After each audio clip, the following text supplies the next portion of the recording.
So in 2020, me and the boys were deployed, and I want to say thanks because we pretty much survived on your content when we were over there. So thank you for your service.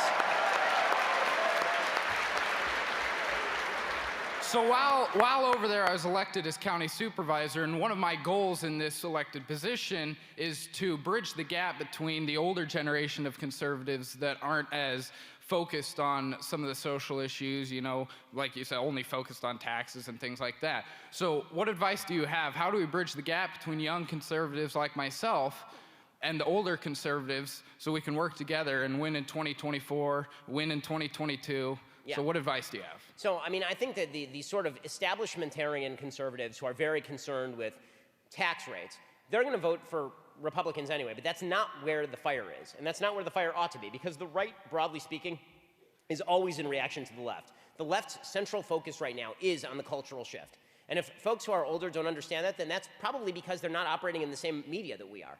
But if you spend all day, you know, not on the internet, not on TikTok, not on Twitter, not on Facebook, not, you know, in online spaces where things get very radical very quickly, you might assume that the national discourse is still somewhat reasonable. And then if you spend 5 minutes in the actual national discourse, you realize that things have become completely unreasonable. I mean, we spent an entire year with an entire political party basically arguing that police were bad while murder rates skyrocketed. And that's pretty wild stuff. So I don't think that you have to stretch that far to get older conservatives to come around to this, frankly. I think that they've realized that the fire has shifted, and that the main issue right now is not per se spending. I think that the main issue right now is the pushback against woke culture that has taken over nearly every major American institution. I don't think it's a hard slog, in other words.